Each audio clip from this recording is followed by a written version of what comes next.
Bonjour François Cuyandre. Bonjour. Merci d'avoir accepté cette interview. À l'occasion des élections municipales de mars prochain, vous êtes maire d'hiver gauche de la ville de Brest. Non, je suis maire socialiste. Maire socialiste depuis mars 2001, ville de plus de 140 000 habitants, et vous êtes également président de Brest Métropole. Tout à fait. Les 5 atouts d'une ville sont de retour pour le 3e numéro de la saison. Les cartes sont toujours présentes en face de vous. Pour le moment, retournez face cachée avec les 5 priorités pour la ville: la santé, les transports, l'éducation, les animations et le logement. Et une fois la carte tirée, je vous poserai 2 questions sur le sujet. D'accord. Avant de tirer les cartes, je débute par les questions bonus.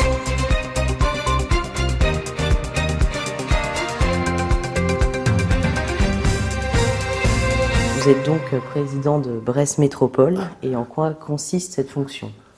Alors, Brest Métropole, c'est ce qu'on appelle un établissement public de coopération intercommunale qui regroupe 8 communes, Brest bien entendu, mais 7 autres communes autour de Brest, je ne vais pas les citer, et mais elles sont connues, hein. Allez, Plouzané, Bohard, Guilher, Gouesnou, Le Relecq-Quéruon, Guipava et Plougastel, plus Brest bien entendu.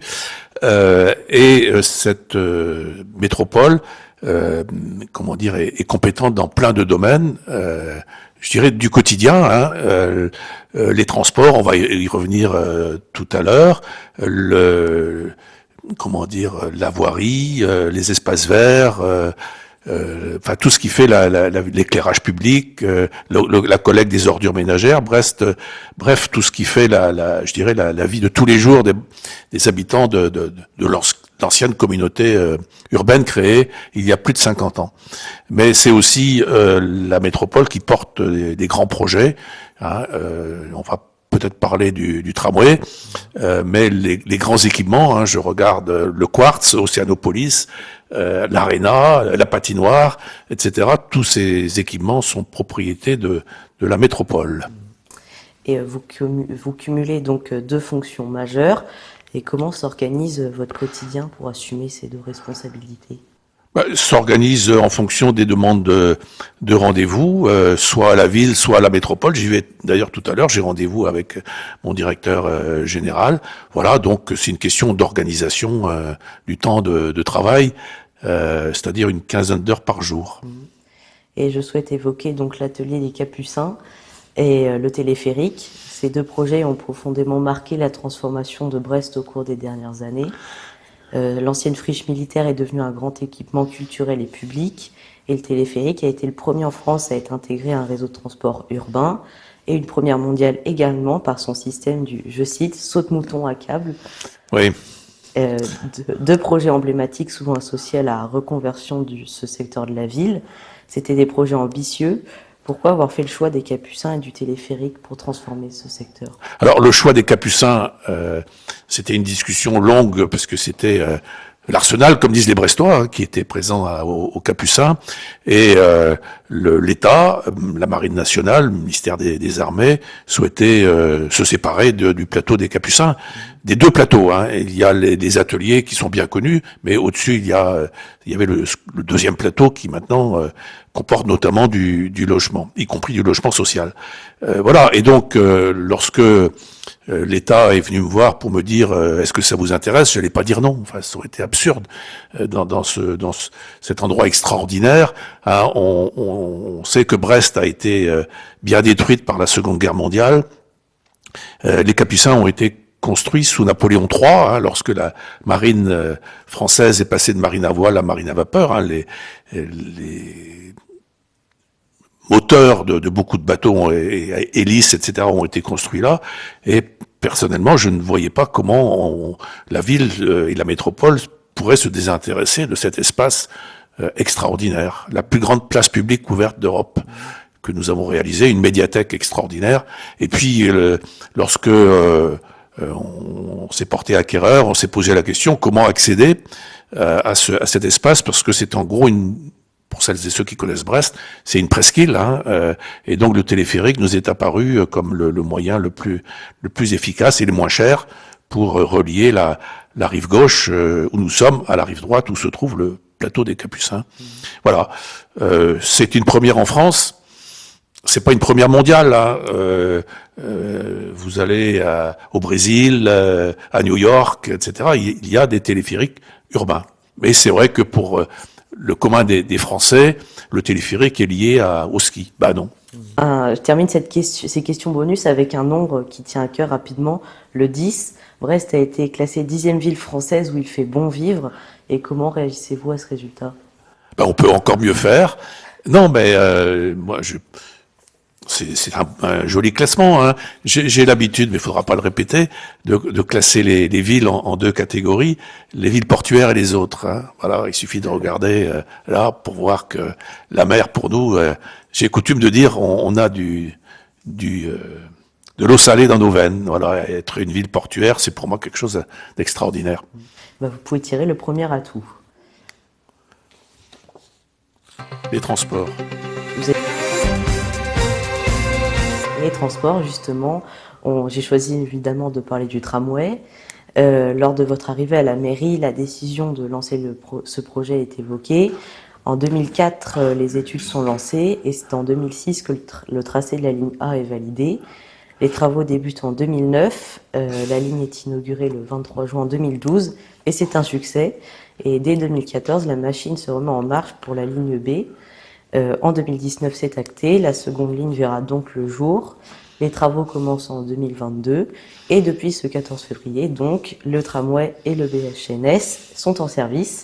Le bus à haut niveau de service. Voilà. Et en un peu plus de 20 ans, donc, Brest est passé de 0 à 2 lignes de tramway. Est-ce que vous considérez ce développement comme l'un des marqueurs forts de votre action municipale? Oui, bien sûr. Hein, et je l'ai dit, je le répète, si on avait eu les moyens financiers de faire les deux lignes en même temps, on les aurait faites. Hein. Mais bon, c'était pas possible, c'était pas envisageable, et donc on a attendu une dizaine d'années supplémentaires pour faire la deuxième ligne. Oui, alors le tram, c'est du transport en commun, bien entendu, c'est des mobilités, mais c'est aussi excusez-moi l'expression, de la requalification urbaine. Hein, ça modifie la vie dans les quartiers, au-delà du transport, qui est important, bien entendu. Je prends un exemple de la première ligne, c'est la décision qui a été prise de faire passer le tram au milieu du quartier de l'Europe. Hein, et donc, c'est quelque chose qui a modifié complètement la manière dont Pont-à-Nézanne vit. Les gens de Pont-à-Nézanne peuvent vivre dans la ville. De même, la deuxième ligne, c'est le passage par Bellevue, au cœur de Bellevue, avec notamment l'université qui est très présente. Et puis, ça va changer aussi la vie pour celles et ceux qui vont à l'hôpital de la Cavale Blanche, puisque le tram, on a décidé de le faire, va jusqu'à l'hôpital. Et avec deux lignes désormais en service, est-ce que Brest dispose aujourd'hui du réseau de transport que vous aviez imaginé? On peut encore aller plus loin. Hein. Comment dire, on a évoqué le téléphérique. Il y a d'autres améliorations de mobilité à réaliser, hein, notamment sur le lien entre le port et la ville et la gare. Et puis après, sur le réseau ce qu'on appelle les trains express régionaux, TER, ou les grandes lignes, hein, SNCF. Donc il y a encore du travail à faire, mais c'est normal. On n'est jamais arrivé au bout des projets. Vous pouvez choisir le second atout. Vous pouvez tirer le second atout. Ah, très bien. Le logement. Les transports. À Brest, plusieurs projets de logement sont en cours. De nouveaux immeubles sortent de terre et certains quartiers continuent de se transformer et des programmes récents viennent compléter l'offre existante. Ces chantiers montrent que la ville poursuit son développement et cherche à répondre aux besoins des habitants, que ce soit en logements familiaux, en appartements modernes ou en nouveaux ensembles résidentiels. Ces nouveaux programmes de logement en cours, comment s'inscrivent-ils dans votre vision du développement de la ville? Alors, pour moi, le logement est un dossier fondamental, hein, de l'activité. Alors c'est plus la métropole que la ville, mais les deux tout de même. Il y a des constructions neuves, il y a aussi des rénovations qui sont extrêmement importante. Hein. J'ai eu l'occasion d'inaugurer il y a 3 mois la rénovation des tours de Quéliverzan, hein, près du pont de l'Arteloire. C'était extrêmement important en termes d'habitabilité pour les personnes qui vivent là. Alors, il y a plusieurs types de logements. Hein. Je préside l'office HLM, hein, Brest Métropole Habitat. On va dépasser les 20 000 logements, hein, sur le territoire, mais il y a encore beaucoup de travail à faire, beaucoup de gens à loger. Il y a actuellement 8 000 demandes de logement qui ne sont pas satisfaites. C'est beaucoup. Parce que pour moi, l'absence de logement ou le mal logement, c'est la première des inégalités, celle qui entraîne beaucoup d'autres problèmes en termes d'emploi, en termes de vie familiale, etc. Et donc, je crois qu'il faut continuer le travail et même accélérer le travail qui a été effectué. Après, il y a un autre problème, c'est qu'on ne peut pas faire éternellement de l'étalement urbain. Donc il faut rénover les logements existants, qu'ils appartiennent à BMH ou pas, hein, qu'ils soient des propriétés privées, qu'ils soient parfois des logements qui sont plus ou moins abandonnés. Je crois qu'il y a beaucoup de travail encore à faire. Très bien. Et est-ce qu'il y aura des prochains secteurs prévus de chantier ou pas encore? Il y en a toujours. Actuellement, on parlait tout à l'heure du tram.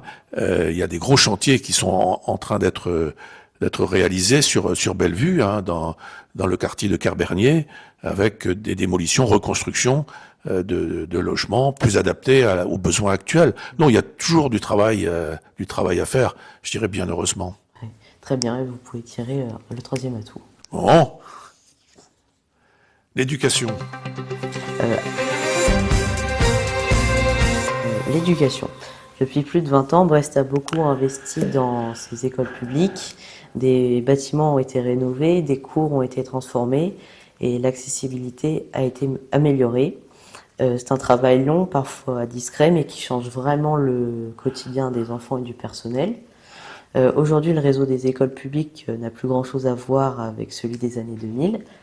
Et en 20 ans, Brest a donc beaucoup modernisé ses écoles publiques. Quel bilan faites-vous de tout ce travail mené?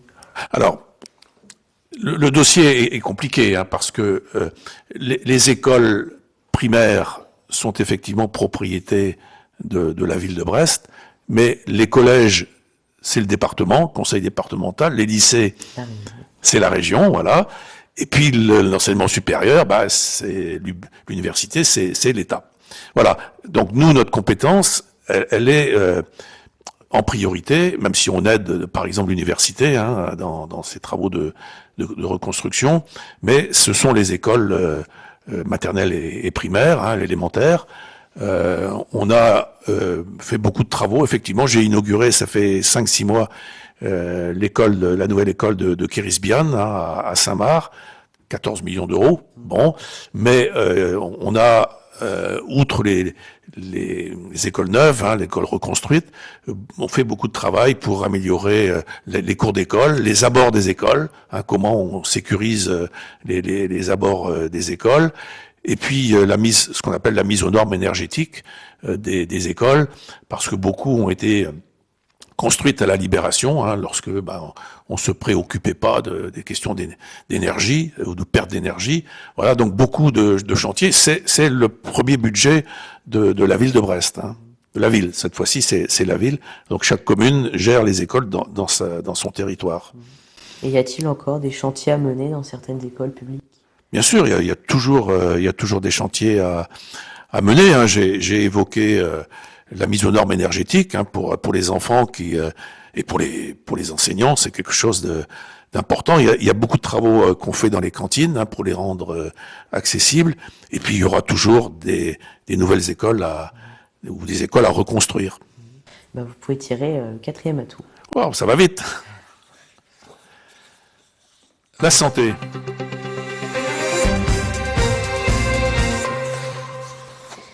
Ces dernières années, Brest a lancé plusieurs actions très concrètes pour améliorer l'accès aux soins.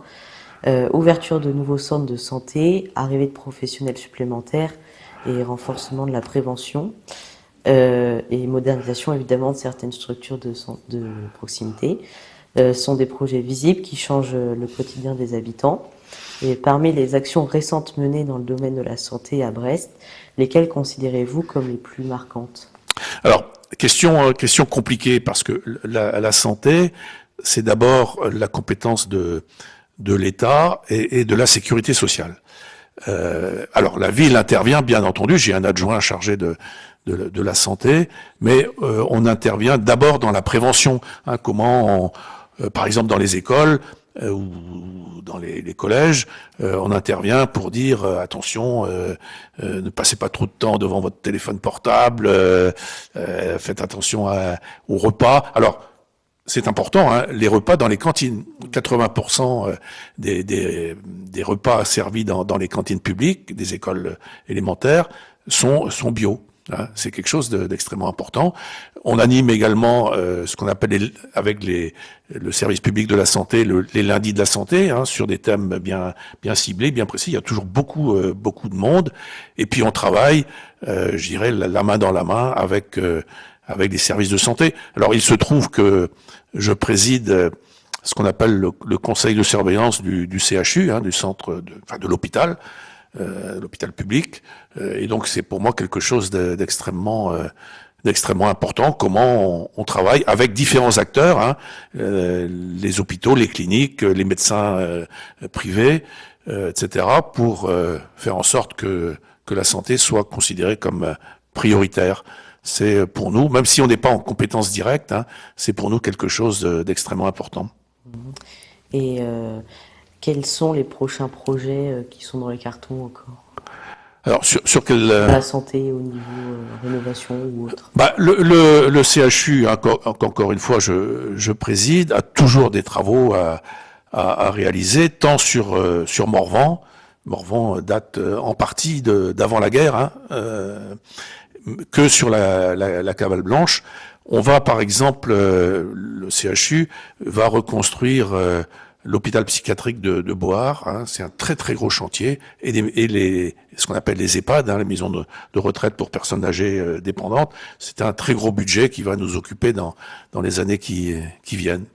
Même si le chantier est déjà lancé, et sur la Cavale Blanche, les travaux on est tout le temps en travaux, mais c'est normal. Il y a à peu près un peu plus d'un an, a été construit un magnifique bâtiment dédié à la cancérologie, hein, ce qu'on appelle l'ICI, hein, Institut de cancérologie et d'imagerie, qui a permis de déménager le service de Morvan, où il était dans des conditions, il travaillait dans des conditions pas possibles, à un bâtiment tout neuf à l'hôpital de la Cavale Blanche. Et on peut passer au dernier atout, qui est les animations. Les animations. À Brest, donc, les animations et les grands événements jouent un rôle important dans la vie de la ville. Et je pense évidemment aux fêtes maritimes qui attirent des centaines de milliers de personnes et donnent à Brest une visibilité nationale. Mais il y a aussi toutes les programmations culturelles, les festivals, les rendez-vous sportifs et les animations de quartier qui rythment l'année. Depuis 20 ans, cette dynamique s'est renforcée et fait partie de l'identité brestoise. Parlons donc un peu des fêtes maritimes. Elles sont devenues un événement majeur pour Brest. Et quel rôle jouent-elles aujourd'hui dans l'image et l'attractivité de la ville? Alors, les fêtes maritimes ont commencé en 1992. Voilà. Donc ça fait un certain temps. Ça a permis je crois, d'une part de modifier de manière considérable l'image de la ville à l'extérieur, mais aussi permis d'améliorer les relations entre la ville, la métropole et la marine nationale, qui est le plus gros employeur de la ville et de loin. Donc je crois que c'est quelque chose d'extrêmement important, et puis ça permet aux Brestois de mieux se connaître et de mieux connaître leur ville, les espaces portuaires, etc. Je crois que, alors, on faisait les fêtes tous les 4 ans, maintenant on va les faire tous les 3 ans. Et c'est quelque chose d'extrêmement important à mes yeux, avec plein de partenaires. Et puis ce spectacle extraordinaire des bateaux qui viennent en rade pour la fête. Et justement, pourquoi ce choix de tous les 3 ans à présent? Alors, parce que on pense que c'est tous les 4 ans, ça fait trop long, hein, parce qu'on a besoin de beaucoup de bénévoles et c'est de plus en plus compliqué. C'est aussi une demande des partenaires privés, hein, des partenaires financiers, de renouveler plus rapidement. Et puis je crois que c'est aussi et surtout une demande des Brestoises et des Brestois. Voilà, donc c'est un mouvement particulièrement festif et qui fait rayonner Brest à l'extérieur. Et au-delà donc des grands rendez-vous, qu'est-ce que vous souhaitez encore développer pour renforcer les animations dans les... Il y a plein d'animations, hein. J'ai évoqué tout à l'heure rapidement l'Arena. Il y a plein de spectacles à l'Arena, des spectacles sportifs. Je sais pas si tu vas... si, hein, au WBH. Hein, c'est extraordinaire, il y a une ambiance magnifique. Et puis il y a les spectacles culturels. Hein, je vais pas citer pas de nom. Hein, il y a encore un spectacle, je crois que c'est vendredi soir. C'est une salle qui est récente. Hein, je l'ai inaugurée en 2012, si ma mémoire est bonne. Et c'est une salle qui sert, 130, 140 fois par an entre les spectacles sportifs. Il n'y a pas que le hand, mais c'est d'abord le handball féminin. Et puis les spectacles d'animation culturelle. Voilà, c'est quelque chose d'important. Après, il y a plein d'autres spectacles qui peuvent exister. Alors, c'est pas forcément organisé par la ville, mais j'ai toujours beaucoup de plaisir à aller au Stade Brestois. Merci pour ces 5 atouts. Merci à toi. Et c'est la fin de l'interview, donc merci François Cuand d'avoir joué le jeu des 5 atouts d'une ville et d'avoir répondu à mes questions. Très bien, merci à toi.